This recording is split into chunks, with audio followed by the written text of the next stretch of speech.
We, the people, are being cajoled, frightened, and bullied into surrendering our democracy and freedom. This film is a rallying cry. We must fight for our independence, for the right to determine ourselves, the laws under which we live, and for the freedom to shape our own future. This is the most important voting decision that any of us is going to make in our lifetime. With general elections, it doesn't really matter who you vote for, Conservative or Labour, because you know that in 4 years' time, you can change your mind. This time, you can't change your mind. This time is for keeps. In this film, we'll see how the EU works. It's like heaven for the politician or bureaucrat because it's power without accountability. It was devised to make sure that the great mass of the people could not control government ever again. The EU is turning into a dictatorship, and this is not overstating it. We will see what the EU has done to Britain. The EU has just obliterated the English fishing industry altogether. The European policies that we face are really the single biggest threat to our competitiveness. We'll see why Fortress Europe has been such a calamity for the European economy. What we see is the EU bringing up the drawbridge. The European Union has become an economic basket case. Certainly it is not in our economic interests to remain within the European Union. No way. We will look at the risks of tying our fate to the failing EU. Extremism at both ends is being fostered by the anti-democratic nature of the European Union. Far from being safer for us to be in the EU, there are dangers that go along with us being members of the EU, being dragged into situations we don't want to get in. And we'll look at how independence could transform Britain. We have huge scope for creating vast numbers of new jobs. Outside Europe, we could have prosperity on a level that we can't even imagine now. We're being asked to give up the right to govern ourselves. What are we being offered in return that could possibly be worth it? Just shows utter contempt for what they think people are like because they really do believe that these little trinkets are going to buy us off. What really matters is that you should have the power to remove the people who govern you.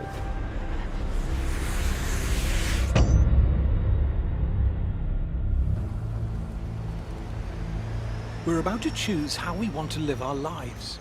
This is the single most important political decision any of us will make in our lifetimes. It's been more than 40 years since we were last asked. It could be a half-century before we're asked again, if we're asked at all. I think this is the last chance that we'll be able to vote on EU membership when we still have a recognisable identity as Britons. And what makes it scary is that if we go the wrong way, we're in it for certainly my lifetime, and probably my kids' lifetime. I'm on my way to Brussels to better understand the deal that's on offer.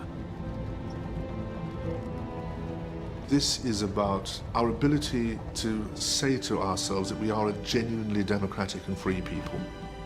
That's how important this is.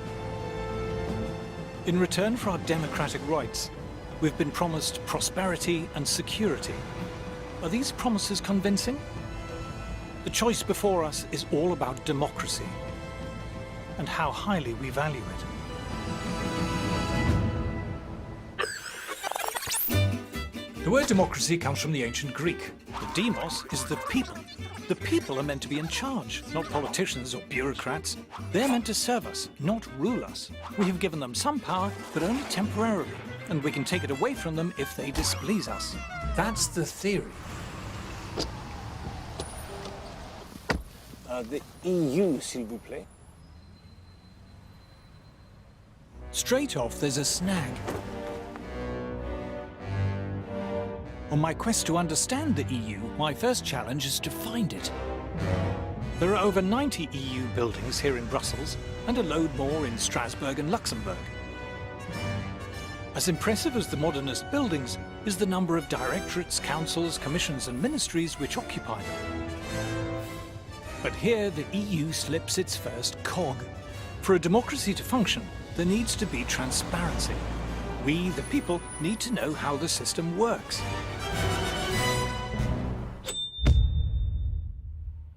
People might not understand exactly how the functions of the British Constitution work, but they get the gist of it. Once every 5 years, we go down the school hall or to a church, we put a cross in a ballot paper, they're all counted up, and the chap with the most votes wins. We get that. You try working out how a European Commissioner is appointed. It's positively Kafkaesque. You can't actually get your head around who does what, why, and who is answerable to who. The European Union, which imposes laws on 28 countries, is made up of 7 main institutions, which include the European Council, the Council of the European Union, the Court of Justice of the European Union, the European Commission, and the European Parliament. Do you know the difference between the European Council, the Council of the European Union, and the Council of Europe? It's a very good question. Tell me how many presidents there are in the European Union. How many presidents? Yeah. I'd guess at 1. There's 2 presidents, for goodness sake. I don't know what the difference between the 2 4. presidents is. There's 4 presidents, you say. There are squads of committees and presidents of this and commissioners of that. The expression I really hate is pooled sovereignty. It's bollocks.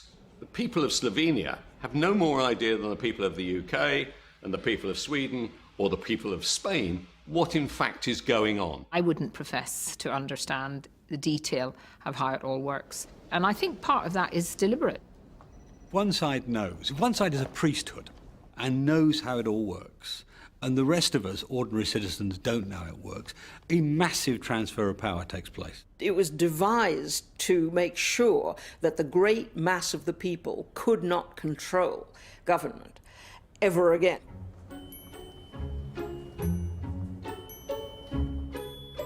Problem number 2. For a democracy to function, you need to know who's running it. A democracy only works if you know who your representatives are. David Cameron, tough, tries to hide it, probably quite a nasty piece of work. Tony Blair, oily. There's only room for one in the lifeboat, Tony Blair. The ordinary voter, who's going to hand them all this power, can make up their mind whether they like them, dislike them, because they see them in the papers, they hear them on the radio, they watch them on the telly. Do you recognise this man? No. Do you recognise that man? I challenge you to name almost any of them. Do you recognise this guy? No. There's that chap Juncker. Is he one of them? I didn't know whether it was just the British being a bit thick, so I thought I'd ask some folk in Brussels. Yes. Martin. Martin. Can you tell me who that is? No. Who are all of these Eurocrats? Who are they answerable to? Ah, but here we come to problem number 3. Accountability. Would it help if you knew who they were? Because you don't have any power over them, so what's the point? In the EU, there's a thing called a parliament, but it's not a parliament as we know it. In the EU, the parliament isn't in charge. Have you ever known anyone know who their MEP is? Nobody does. It's because we know that they're not actually being voted into a meaningful position of lawmaking. This is the only parliament the world's ever invented where you cannot initiate legislation, propose legislation, or even the repeal of legislation. All of that comes from the unelected European Commission. So you can't propose a law and try and get it passed? No, absolutely not. Parliamentary democracy, once every 5 years, you can throw everything out of the window and start again. With this, once something is European law, there is nothing through a democratic process the voter can do to change it. The people whom we elect to go to Brussels have almost no power at all. They do what they're told. Got even less power than the House of Lords, for goodness sake. Our votes for these people are pointless. They are fundamentally pointless. The European Parliament's an irrelevance. The European Union bureaucratic structures, who are appointed, not elected, have all the real power. The real power in the EU, including the power to legislate, resides not with the Parliament, but with EU officials. They debate their laws in secret. We are not allowed to hear or read their deliberations. Do you know the name of Britain's European Commissioner? No. Have you heard of Jonathan Hill? No. No. Did you vote for him? No. Did I vote for him? Yeah. No. No.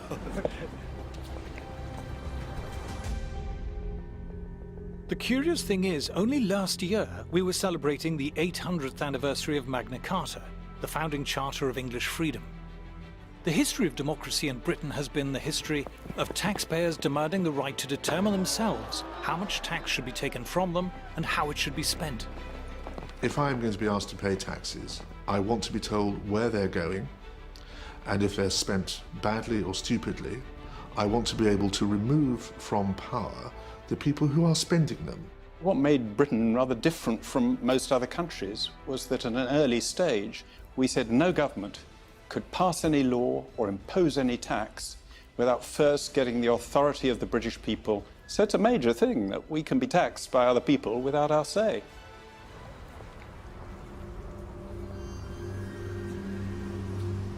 We are now subjects of a vastly complex state machine run by anonymous officials whom we didn't elect, but who have the power to impose on us laws that we haven't debated and have no democratic means of repealing. People who say to you that the European Union is undemocratic fundamentally misunderstand the European Union. It is anti-democratic. But to EU officials and politicians, it's like a warm bath. It's like heaven for the politician or bureaucrat because it's power without accountability. The reason why all the major political parties are massively in favour of Europe is because when their careers are blown out of the water here, they're stumbling around for a job. No commercial organisation is going to hire them. They know what a collection of shits they are, right? There's only one place that will hire them. They can get a job there, which gives them the freedom not to have to face the electorate. It's extremely well paid, it's more or less permanent, they don't have any constituents and they don't have any worry about being thrown out at elections. So they say, stay with the European project, I'll be making myself 200-300 grand a year. It'll be fantastic, and at the end of it I'll get a peerage. It's great. Since they're not directly accountable to the tax-paying public, EU politicians and bureaucrats have understandably been more than generous to themselves in pay and perks. This is the much talked about Brussels gravy train. And here's my handy guide. This is the shopping centre.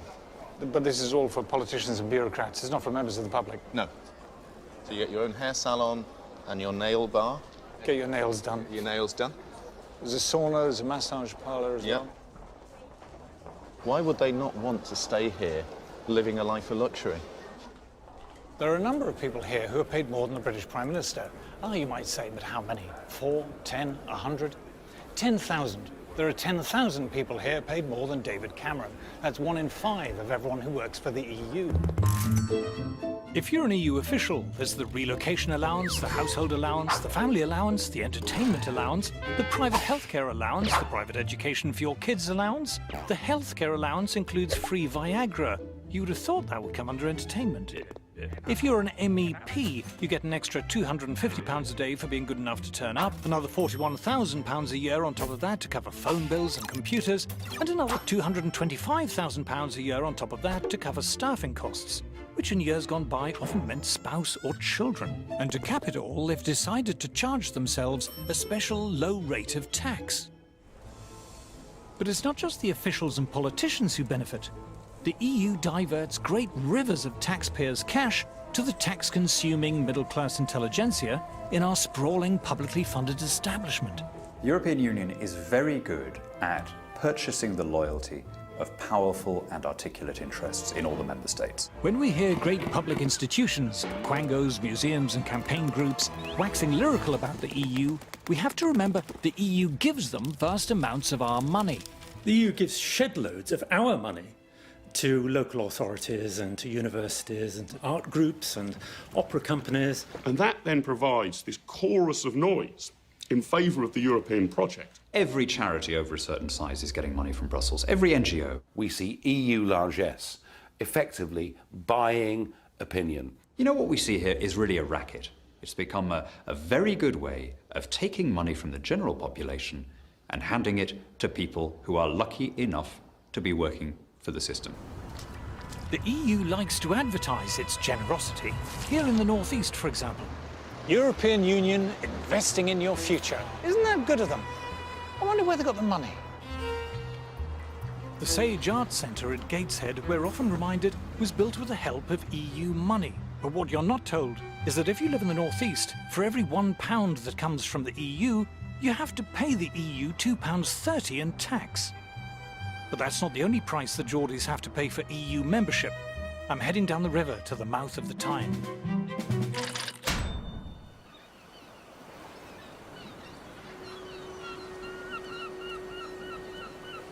The reward for giving up our sovereignty, we're told, is greater influence in Europe. To see how much influence we have, I've come to the place I grew up. For centuries, fishermen's huts called shields lined the River Tyne. From them came the names of the towns that straddled the mouth of the river, North and South Shields. The seas here are rough, but the water is rich in mackerel, haddock, salmon, herring, cod, skate and shrimp.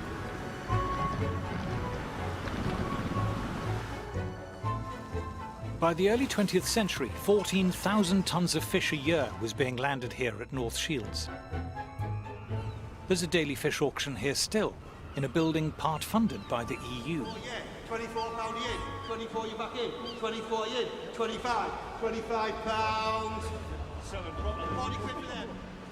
30 for them. In a corner of one of the halls sits fewer than 100 boxes, part filled with fish. A dozen or so fishermen and merchants surround them. £26.27, £27 in, 28, £28.29, £29, £30, £30. 74-year-old fish merchant John Ellis has been buying at this auction since the 1950s. Better place, £6 with it. When I started working down here, there was about 200 firms working on the quay.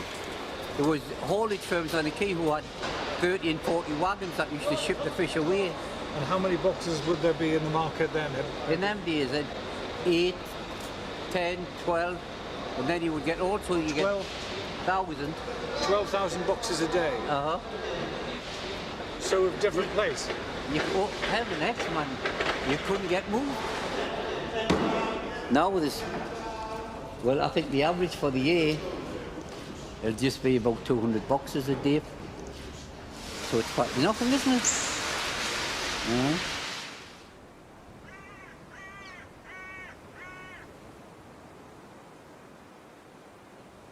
When Britain joined the common market, it lost control of its fishing grounds.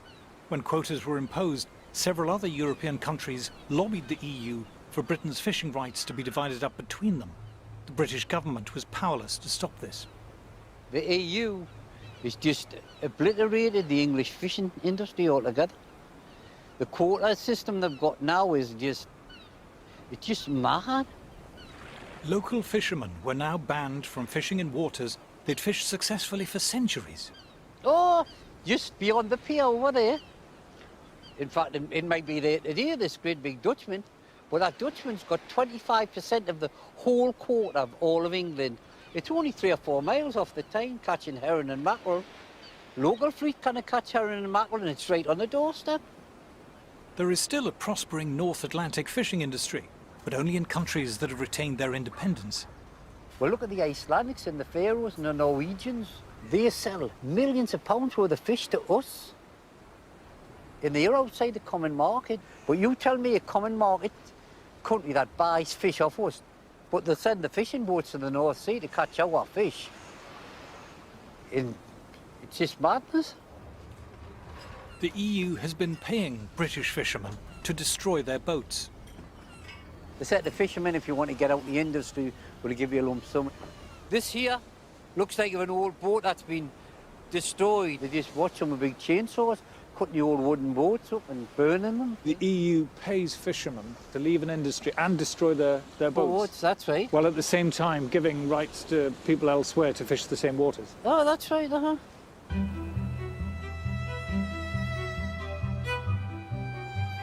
For the fishermen here, being in the EU does not mean that Britain has greater influence over European affairs. It means Europe has taken control of our affairs. We have not gained power, we've lost it. For the last couple of decades, Britain has voted against 72 measures in the European Council and been defeated 72 times. How will you be voting in the referendum? Oh, definitely out. Definitely out. I've known that as soon as I ever got the chance, I'd vote out. For many in Britain, the EU sticks in the craw. EU regulation seems absurd and intrusive. We don't like being bossed around by a bunch of bureaucrats. For the British, it seems to go against the grain. There's a huge cultural difference. I've seen it for myself when I was in government, when I went to meetings of the Council of Ministers. They thought I came from another planet. There is still in many parts of the continent a notion that the way that society should be organised is to have a class of wise, experienced, public-spirited experts who will run things in the best interests of all. The British historically have been deeply sceptical of this kind of approach. Britain, I think, does stand out within Europe, and one of the odd things is why they want to keep us in the club, given that they're always complaining about us. Why are British the cussed ones in Europe? Why are we so attached to our independence and freedom? Why do we take so badly to regulation? Where does it all come from? The British freed themselves from suffocating feudal regulation centuries before the Europeans. While serfdom still existed in large parts of Europe, the free British were carrying out the great commercial and industrial revolutions that gave birth to the modern world. In the 19th century, unregulated Britain was the pioneer of global free trade, workshop of the world, dominating the world economy like a leviathan. Even on the eve of the First World War, Britain was building around 60% of the world's commercial ships and owned almost half the world's cargo-carrying ocean-going steamers. But the First World War changed everything. New ministries were set up as the government extended its control over every aspect of British life. Industry became heavily regulated.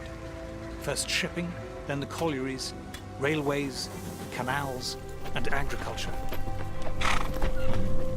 The Great War is, in this as in many other respects, a great watershed in British history. During the war, there's incredibly detailed state control of a whole range of industries. By the end of the war, there's a feeling that there needs to be much more permanent regulation and control of society by the state. A company was no longer private property. It was a national asset to be directed from above. The government increasingly thought that it should plan, it should control, it should regulate. When the war was over, so was the excuse for government regulation, and many were scrapped, but not all of them, and not for long. British government sought to deliberately cartelise and control the major sectors of the British economy, basically checking the spirit of initiative innovation that had been such a dominant feature of the British manufacturing sector in the 19th century.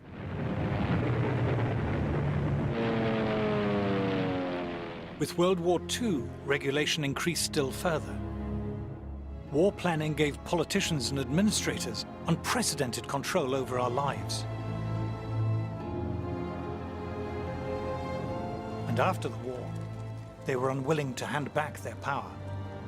We won the war, so we think that governments must be pretty good, and as a result, everything is then planned. How we build houses, what the houses should look like, how they should be decorated, who should live in them.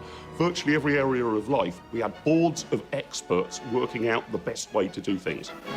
A young couple has dropped in for advice on setting up home. First, they're shown how to avoid overcrowding a room. Always allow at least 18 inches between chairs and other furniture.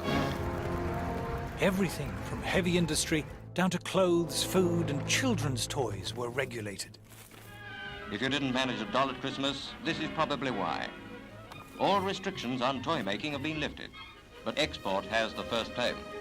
Britain became perhaps the most state-controlled and regulated economy in Europe. The regulation of business, trade, commerce of all kinds was much, much greater than anywhere else. Regulations, price fixing, protectionism, supporting failed industries. A heavily regulated economy, ordered from above, the politicians assured us, would be a screaming success.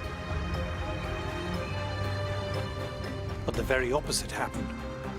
The purpose of regulation was to end wasteful competition, but it was competition that had kept industry efficient and innovative. Nimble entrepreneurs who were rewarded for success and punished for failure were now replaced by plodding bureaucrats ticking boxes. Productivity and output plummeted. Shortages pushed up prices. the buying power of the average wage, £5 to £6, has shrunk at an alarming rate. But first among offenders in increasing prices was the government itself. Coal rose, affecting other industries. Electricity charges went up. Then as we get more money, everything goes up, doesn't it? It must be this inflation they're all talking about. For ordinary British consumers, life was grim. Goods were either unavailable, unaffordable, or heavily rationed. Good news came with a sticky end to sweet rationing. For 9 years, mouths had watered for this great day. And it was too much of a tummy ache for the country's economy. And soon, personal points came back.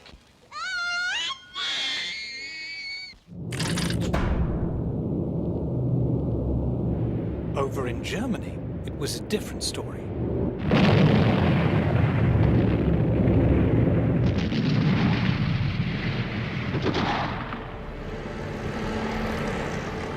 The war had left Germany little more than smoking rubble. West Germany would receive some Marshall aid, but only less than half the amount sent to Britain. At the end of the Second World War, Germany was a ruin. If you see the old footage, it was absolutely flattened. Germany needed a miracle, and this was the man who performed it. In the first free elections after the war, Ludwig Erhard, the son of a shopkeeper, became Minister for the Economy, a post he held until 1963. Ludwig Erhard began the Wirtschaftswunder, the economic miracle, by completely scrapping all of the controls that he'd inherited from the Third Reich, and he did this against the strong advice of his British superiors, you might say, in the occupied zone. Erhard revolutionized the German economy because he just got rid of regulations on a massive scale. He got rid of production controls, price controls. He got rid of trade barriers. They were happy to have open and free trade, a deregulated economy. They want to see industries stand on their own 2 feet, and those that can't must make way for those that can. Germany was open to the world. You had much more free and easy entry into business and commerce and the professions in Germany. And the result was that the German economy became much more dynamic, much more innovative, and ultimately much, much more successful. Just look how quickly Germany pulled itself off the floor. Industrial production soared.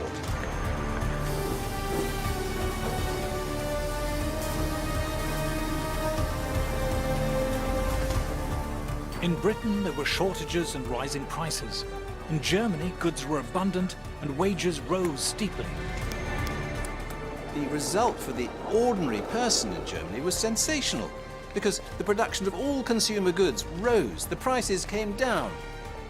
Britain, who won the war, was still rationed for year after year after year, whereas Germany, who lost the war, rationing was abolished. Before you know it, just a decade or two of this approach, and it's a powerhouse of Europe. Contemporaries described it as a miracle. By the time Erhard left office, he had transformed Germany from a pile of smoking ruins to the third biggest economic power in the world.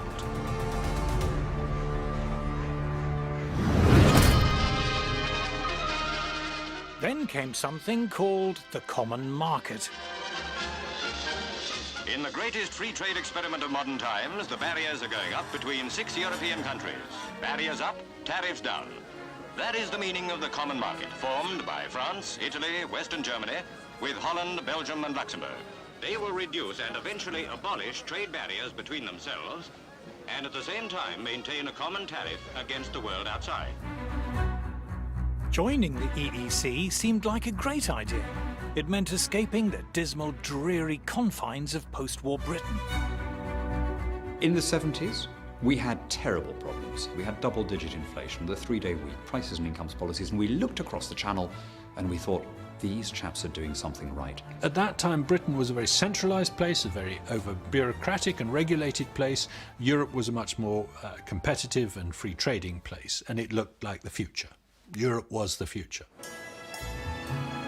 Europe meant sun and wine and fancy food like pasta. It meant going out into the world and opening up and hopefully becoming more like powerhouse Germany.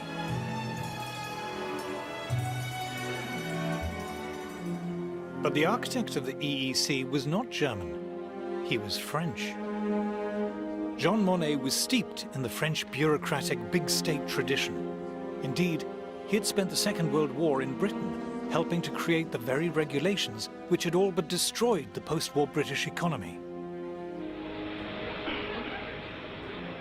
When Britain joined in 1973, we should have seen what was coming. When the documentation was brought in for signing, it took 2 strong men to carry it. Of a new and a greater united Europe.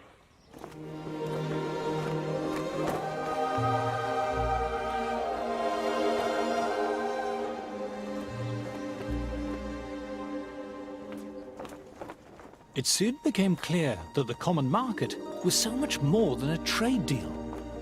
Shiny new buildings kept appearing, the administration grew, and the price of membership kept going up as the EU assumed greater powers and demanded more money from member states. Inevitably, this burgeoning bureaucratic machine reflected the values of the university-educated people who ran it and who benefited from its generous funding. Staying in the EU is the right kind of thing because it's what civilized, sophisticated people do. If you believe in the EU, you believe in the arts and arts funding. I think there is a mindset amongst the cultural and the political elite that their role on the planet is to direct the lives of the rest of us. They think that ordinary people need to be controlled and looked after. They think the world needs to be ordered from above and that they should be the ones doing the ordering. There's a tremendous snobbery built into the whole project. The idea that you are part of the elite which should decide how the little people live their lives. These people up here, the intellectuals, are looking down on the plebs and saying, you aren't bright enough to decide the future of your country.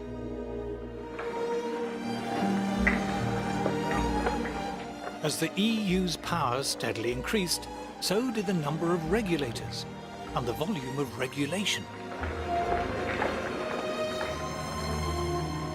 The bureaucratic class can find no area of human life that they don't want to write a rule book about. What vacuum cleaner you've got, where you get your hair cut, what kind of size your shoes are, and those rule books stack up one on top of the other, such that no reasonable human being could now possibly have an understanding of all the rules they need to obey.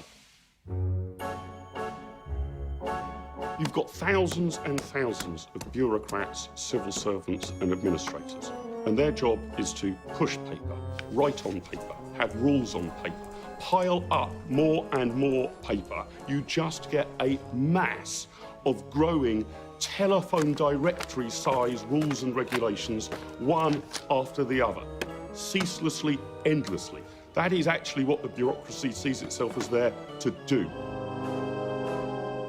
If the list of EU rules could be put into one document today, it would take more than 2 men to carry it on. Such a document would reach as high as Nelson's column.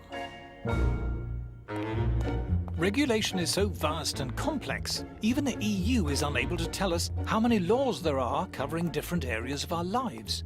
So we've used some helpful EU databases to make the best estimate we can. Here is regulated EU man waking from his regulated slumber to start his regulated day. You wouldn't think you'd need a law for pillowcases, but the EU has 5. But that's nothing. The pillow inside is subject to 109 different EU laws. As far as we can tell, there are only 11 EU laws pertaining to radio alarm clocks. There's around 400 governing the other stuff on Joe Citizen's bedside table. You can't be too careful with duvets and sheets, so there's around 50 laws governing those. There are 65 laws governing bathrooms, but that doesn't include the contents.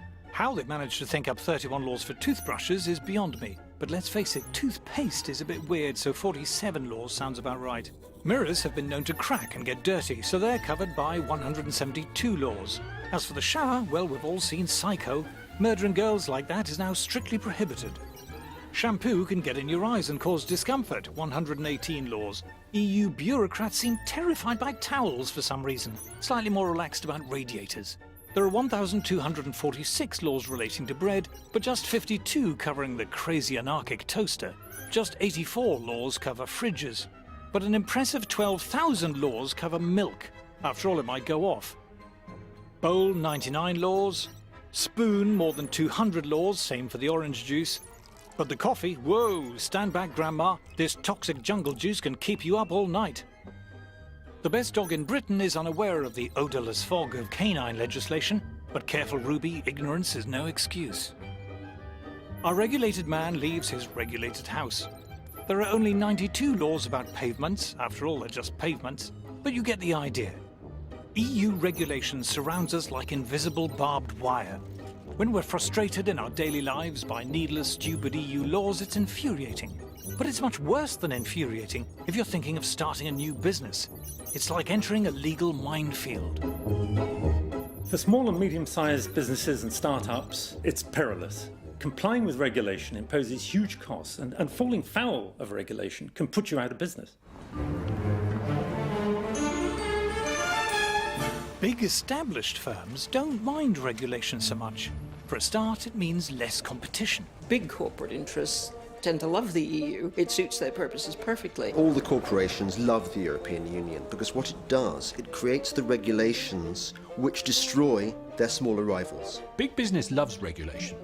Don't forget that. Big companies can lobby in Brussels, and the amount of money they spend there is staggeringly large. One of the first things that stuns you are the number of invitations on your desk to lunch, breakfast, dinner, champagne receptions, and invariably they come from lobby groups. There are people who make their entire livelihoods out of being professional lobbyists in Brussels. This is where a lot of the lobbying goes on. So you will see the lobbyists from different companies, from NGOs. The returns they get by stifling competition and framing regulations in a way which suits them and keeps other people out is very, very striking. It used to be called a rich man's club, and that is by and large what it is.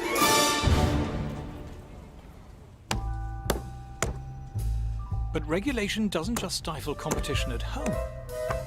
To illustrate this, let us imagine a less than efficient European manufacturer. The firm was great back in the day, but over the years they've let things slip a bit. The factory's a bit shabby, but it's homely, and they like to do things the traditional way. What they lack in efficiency and new ideas, they make up for in old-world charm. Oh, crikey, what's this? A pesky new rival firm somewhere in Asia. They've got lab coats. And just look how good he is at maths. His mate too, not quite as good. And they're checking all the products, the big swats.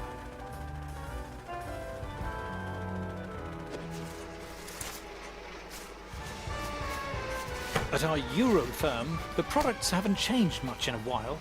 And what's the point of a fancy new machine when you can give customers the hands-on personal touch? It seems to have worked all right in the past.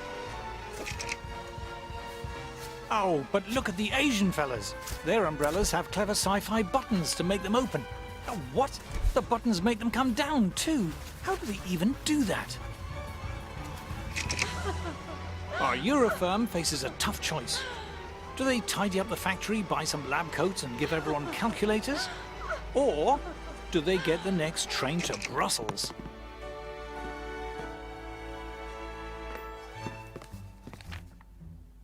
Over at the EU Directorate of External Relations Commission Council, a sympathetic official hears the problem.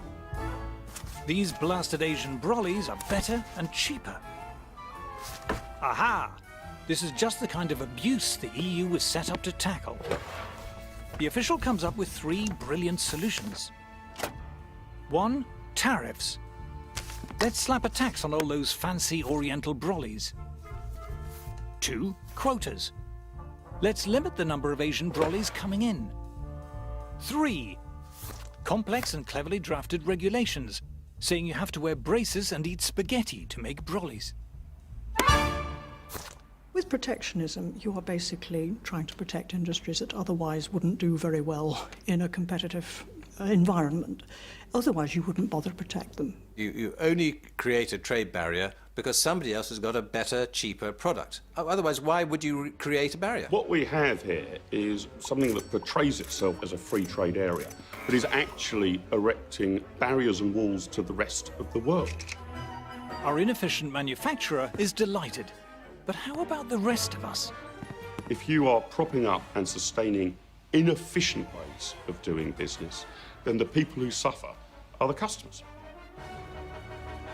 You are preventing your citizens from accessing better, cheaper products. You name it, TVs, laptops, sofas, EU regulation and trade barriers pushes up the price of everything. The cost of living goes up, Europeans get poorer.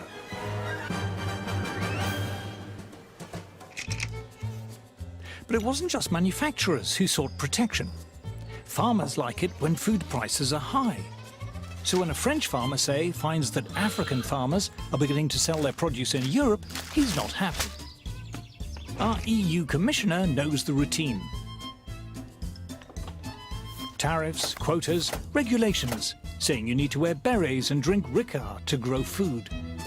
This is particularly pernicious for African producers of food, who find that they face a big tariff barrier when trying to export to Europe. Now that's bad for them because they can't earn money, and it's bad for British consumers because their food costs more. But not content with trade barriers, farmers wanted the EU to drive food prices still higher. To that end, the EU bought gigantic amounts of agricultural produce and simply allowed it to rot, creating an artificial shortage which pushed up prices. These were the famous wine lakes and butter mountains. In northern France, part of the so-called butter mountain. The British say that heaps of butter like this are indefensible follies. The French say they're necessary and completely sensible. It didn't take long for people to wise up to the absurdity of it. And not just its absurdity, its immorality, frankly. All this is rotten for us consumers. Because of the EU, for decades, food and drink has cost far more than it should. It adds between 10 and 20% to the cost of food.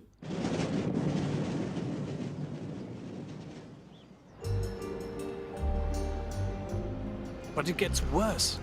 Let's look at protectionism and the steel industry. If you're a steel producer, you don't like the idea of cheap steel coming in from America or Asia. You'd much rather the EU shove up some trade barriers. Great for steel producers, but what if you're a steel consumer? Suppose you make bridges or railway lines or cranes or robots or ships or trains or cars or space shuttles or other things made of steel. You now have to pay more for your steel than your competitors in, say, South Korea or Brazil. Protecting one producer has raised costs for other producers. The disease spreads. Instead of one uncompetitive industry, we now have many. To see how this works in practice, I've come to the Tate & Lyle sugar refinery in London. For centuries, raw sugar has been coming into the Thames in huge quantities to be refined in factories like this.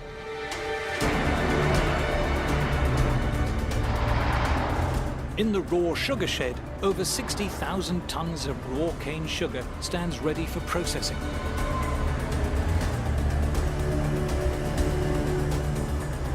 Outside is Tate & Lyle's own dock.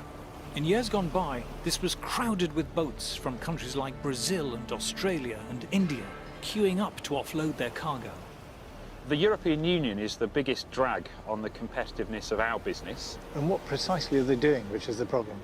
Well, you can see behind me on the jetty today that there's no boat here with raw sugar, and that's precisely our problem.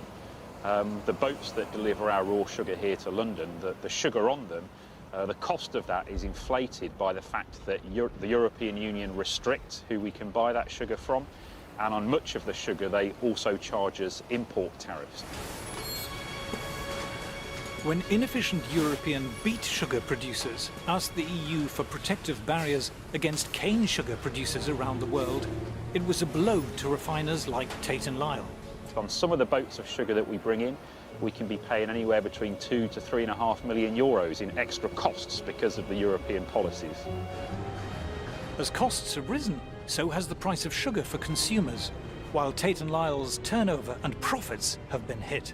It threatens the 850 jobs here in East London, and it's meant that we've had to downsize the refinery by about 50% since 2009. How strong is the feeling against the EU at the moment here? Walk around the refinery, talk to the people here. They absolutely know that no matter how hard they work, no matter how productive they are, The regulations that the European Union set can still crush us. Protecting inefficient producers ends up dragging down good producers. Whereas up till 2009 we were exporting 300,000 tonnes of sugar, because the European regulations have made us uncompetitive. Not only have we stopped exporting that sugar, but we also now face around 250,000 tonnes of imports into the UK to compete with as well. So it's a double whammy, if you like. And we estimate that probably costs the UK economy something like 80 to 90 million euros a year, just for this one factory.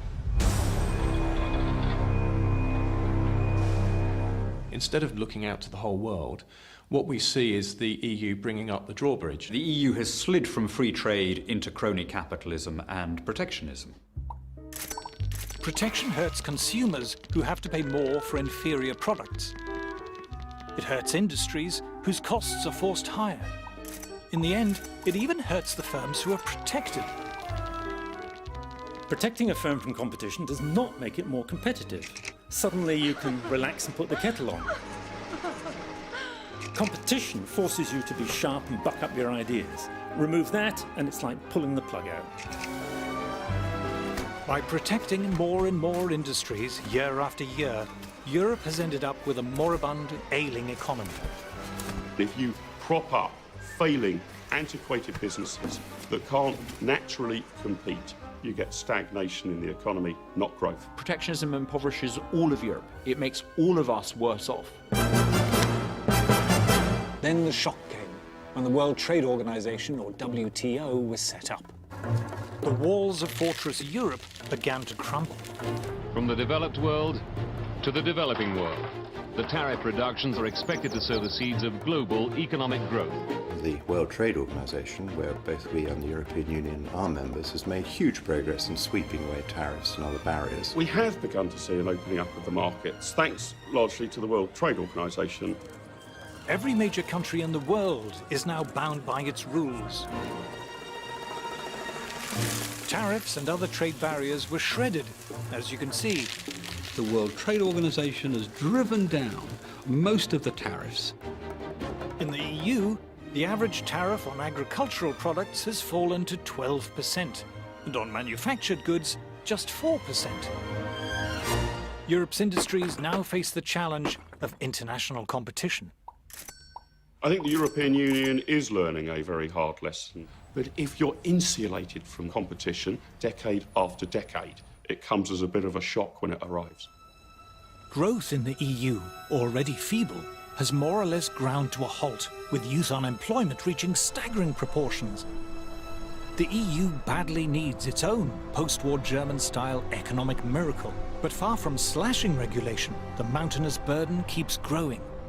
It constantly wants to achieve growth through harmonization, top-down control, and central direction. And we know those don't work.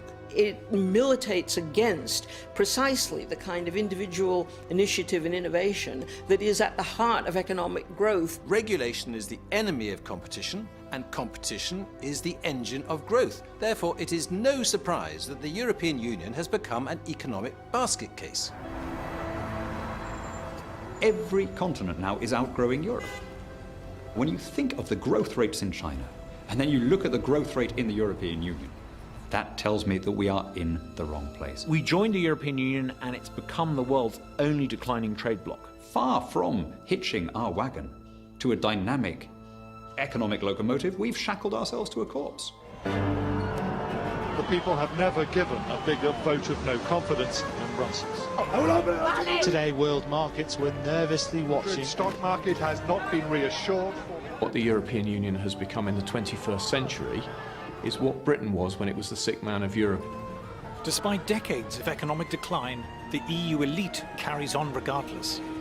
They are unmoved by criticism, untroubled by popular discontent.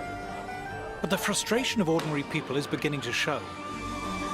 We now have to focus on constructing a firewall to prevent contagion within the Eurozone.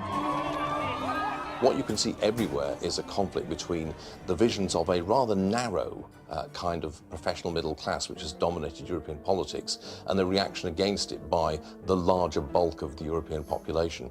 Eventually, if you stuff dictatorship down the throats of people who don't want it, they will rebel. Unfortunately, in many places, it's taking a very unpleasant form of right-wing populist nationalism.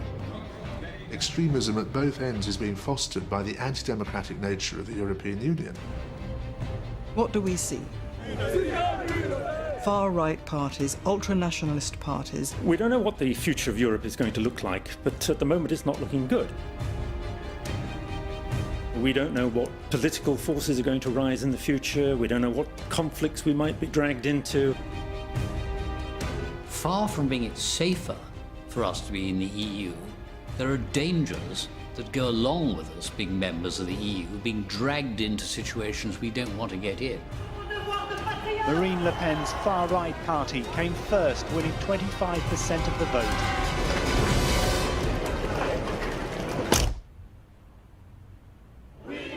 Given the shocking lack of growth in the EU, the promises of prosperity and security seem empty. But if we left, would we cope? Are we too small? If we're outside the EU, will anyone trade with us? To find out, I'm heading to a European country which has steadfastly refused to join the EU. Switzerland.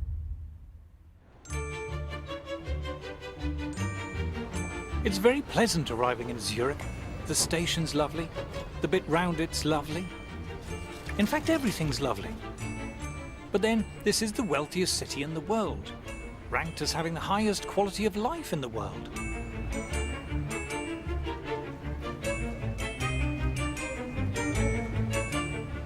All the cliches are true. Everything is so neat and efficient. The people are so polite and obliging. And the buildings are beautiful. This place is wealthy, and it's obviously been wealthy for centuries. I want to know how the Swiss are managing to cope without the glorious benefits of EU membership. So I've come to one of Zurich's many lovely coffee houses to meet the veteran Swiss economist and writer Beat Kappeler. So Switzerland is not in the European Union. Is that a problem for you? No, because Switzerland has free trade agreements with many countries in the rest of the world, with Japan, China, Latin America. We're told we need to be in the EU for trade. But Swiss exports per head are 5 times higher than ours. In fact, they're about the most successful exporting nation in the world. Then we're told we need to be in the EU for jobs. We have a very high labor market participation. 83% of all people in working age work. That's much higher than the rest of Europe. Switzerland has one of the lowest unemployment rates in the world, lower than any country in the EU.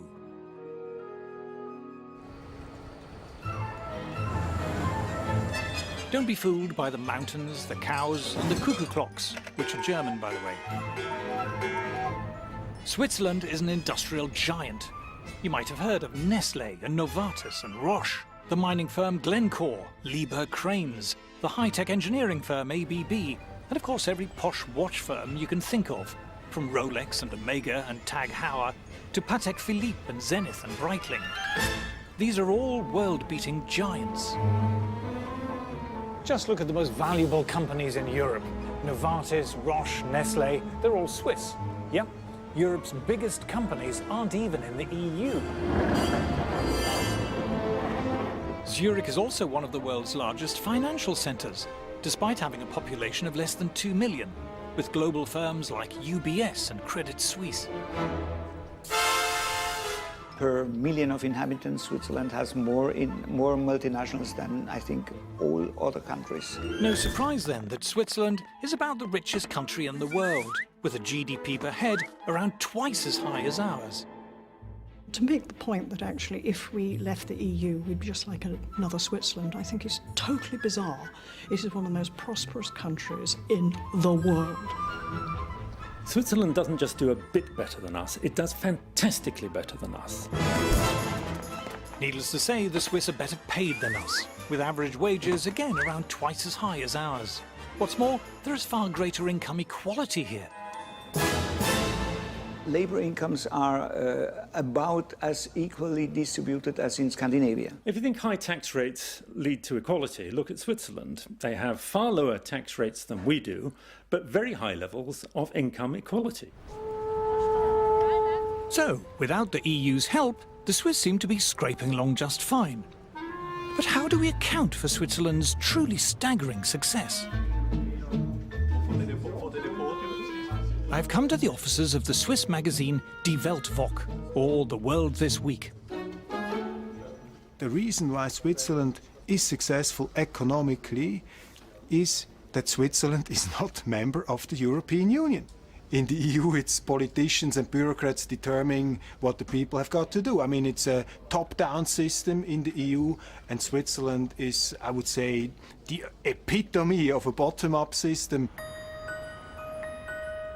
Switzerland is the perfect opposite to the European Union's crumbling model. Switzerland is a kind of super-democracy, far more democratic than Britain, let alone the EU. Switzerland's one of the oldest constitutions in the world, and it's one of the most democratic. It's not up to the Prime Minister whether a referendum should be held, it's up to the people. You get 50,000 signatures and they have to hold one. The people in Switzerland decide everything. It's very different to elite conception of politics, where an enlightened elite decides and knows better. Here, the people knows better, and politicians have to conform. Why is the Swiss state successful? Because our politicians are forced to fulfill the interests of the people. Key to their success is the fact that their class of bureaucrats and politicians, if you will, is kept on a much tighter rein and much greater control by the public. You simply cannot get away with the kind of grandiose plans that you find, say, in France, in Switzerland. The Swiss public simply will not tolerate that. The Swiss economy ranks as one of the least regulated in the world. And according to the EU itself, Swiss industry is also Europe's most innovative. Too much regulation stifles innovation, limits creativity, and so we think this should be the foremost endeavor of politicians to eliminate regulations and not to create them. Switzerland is one of the least regulated economies in the world, and it's also one of the richest countries in the world. This is no coincidence. Do it like the Swiss, have some arrangements with Europe, but be independent and look to the world. Being like Switzerland. That sounds good. But is it that simple? To trade with Europe, won't we need a trade deal? No, there's so much nonsense talked about trade agreements. The EU is a trade deal, and it's very bad for us.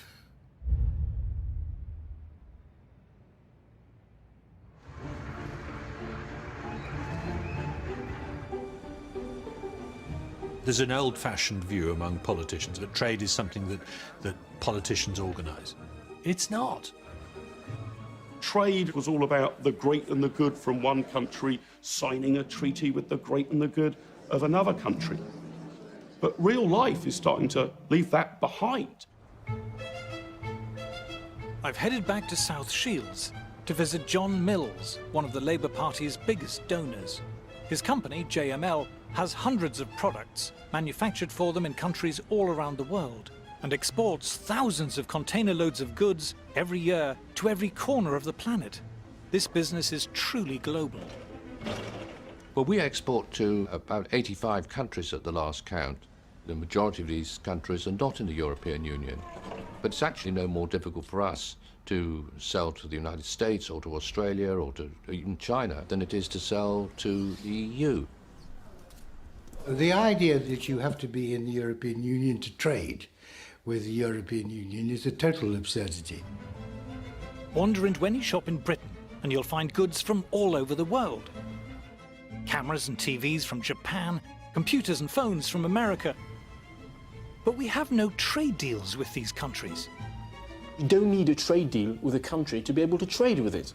If you go shopping, what do? Well, you buy Chinese goods. You buy Korean goods, you buy American goods, and yet none of those countries are part of the European Union. China doesn't have a trade deal with the European Union, nor does the United States, nor does India. You don't need trade deals. Trade involves having a product or a service which other people are prepared to buy at whatever price you can produce it for. Though we don't need a trade deal to trade with Europe, it's highly likely they will want one. for one simple reason. The EU is desperate to keep its goods flowing into the UK.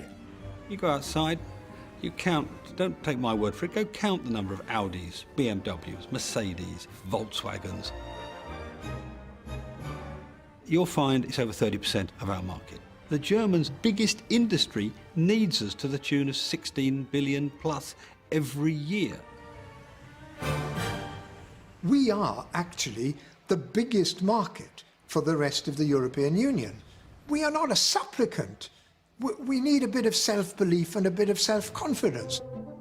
Even though we're EU members, since the turn of the century, the proportion of British trade with the EU has been in steep decline, while trade with the rest of the world has been rising sharply. There's no trade deal at the moment with China. The EU does not have one. But if you look at Anglo-Chinese trade over the last 10 years, say, that has been growing several times faster than Anglo-EU trade, where of course there is a trade deal. Our percentage of trade with the EU is falling virtually by the minute. I mean, it's tumbling even as we conduct this interview. Every single year that goes by, the percentage of British overseas business that is done outside the EU grows at double the rate of the business we do inside the EU. They need us more than we need them. Ah, but what if the EU proposes a trade deal which forces on us open borders and other stuff we don't like? If a proposed trade deal is unacceptable to us, whether it's with the EU or anybody else, we just don't sign it. It's true that British companies who export to the EU will have to comply with EU regulations. But it's also true that EU companies wanting to export to Britain will have to comply with ours. Germans who export to America must abide by American regulations, likewise for American exporters to China, and Chinese exporters to Brazil, and Brazil to the EU. Every exporting company in the world has to comply with the laws of the place they're exporting to. Trade deals make no difference. One of the arguments put by the in crowd, the Remainers, is, oh, well, you know, it takes a long time for Europe to come up with a free trade agreement. It's taken 9 years to come up with a free trade agreement with Canada. Well, this is a very good reason to leave. In the globalized 21st century, you don't need a trade deal to trade, and yet they're still useful. The question is, are we more likely to have bigger and better trade deals inside the EU or outside? Let's add up the GDP of all the countries that have trade deals with the EU. It comes to £5 trillion. Golly, that sounds a lot. But look at Switzerland, 29 trillion. And what about tiny Singapore? They've got trade deals worth 7 times as much as the EU's. And South Korea, 9 times. Chile, population 8 million. It's got 50 trillion. Unbelievable. But let's cheat. Let's add to the EU pile the value of its own internal market, as if it had a trade deal with itself. It's still rubbish. You can't throw a shipping container without hitting a country with better trade deals than the EU. In fact, if you're trying to avoid trade deals, joining the EU is probably the best thing you can do. The EU has got no trade agreement with China or India or Russia or the United States. I mean, it's staggering that they haven't managed to achieve that. Of Britain's top 10 non-EU trading partners, the EU has trade agreements in place with only 2. As far as trade deals go, being part of the EU cuts you off from the rest of the world. Our history is a trading, buccaneering history, you know, back to Drake and beyond. And that's what we're good at. At the moment, our hands are shackled by being in the European Union. We've got a much, much better opportunity, really, for striking good trade deals if we're outside the EU than if we're inside. If we left the European Union, we could very quickly establish free trade deals with the most dynamic parts of the world economy. Today, Europe doesn't look like the future. The future consists of nations in Asia and America and Africa. Getting stuck in Fortress Europe is the worst thing that could happen to us. The idea that we have to stay in the EU for our prosperity is wrong-headed. Why do we need to attach ourselves to the one part of the world that's doing really badly?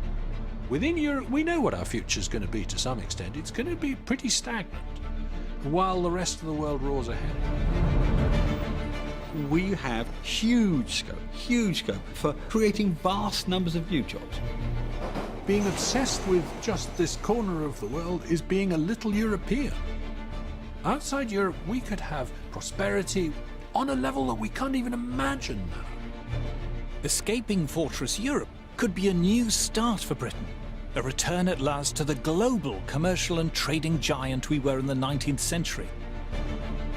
If we embrace free trade and escape the stultifying restrictions of EU overregulation, there's the potential for an extraordinary economic renaissance.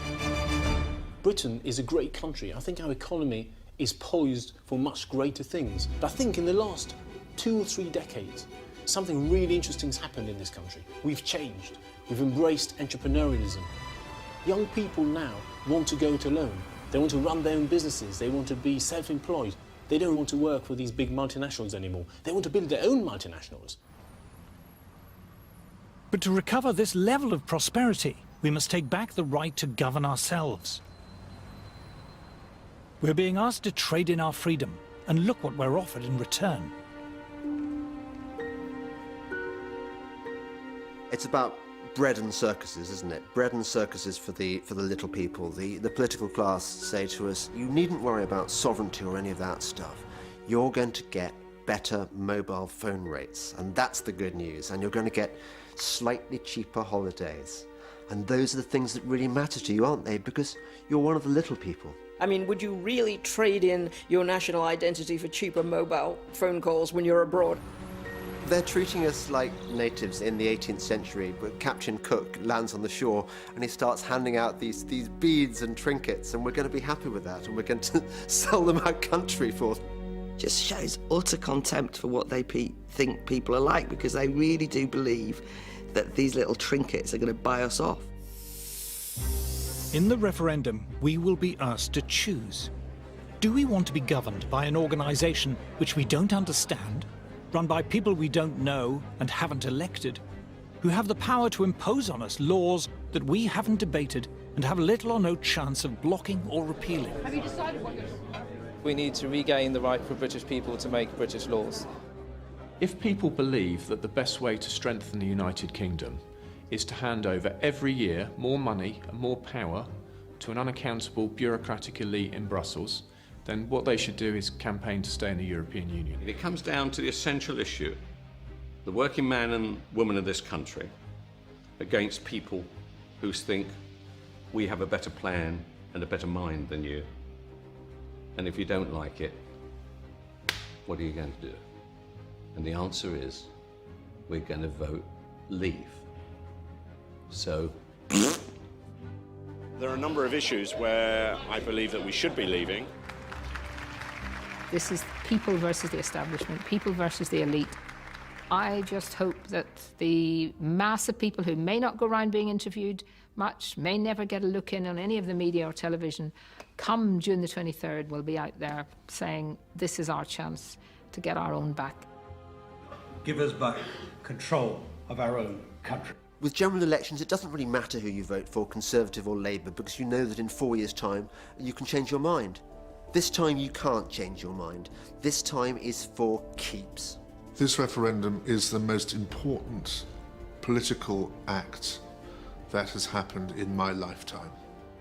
This is about our future, our freedom, our democracy, our right to govern ourselves. What really matters is that you should have the power to remove the people who govern you. And the reason why the suffragettes went to all that trouble to get the vote was because they wanted to, they themselves, be treated as grown-ups and decide their own destiny. If I was told I would be stewing grass to feed my family in 5 years' time, if we left the European Union, I would still do it. It's time to regain our freedom and independence, the right to decide ourselves how we live our lives. There's a lot at stake here. What we want is democracy. We, the people, should determine our own destiny. We have the capacity to shape our own futures. So my question is, what price freedom?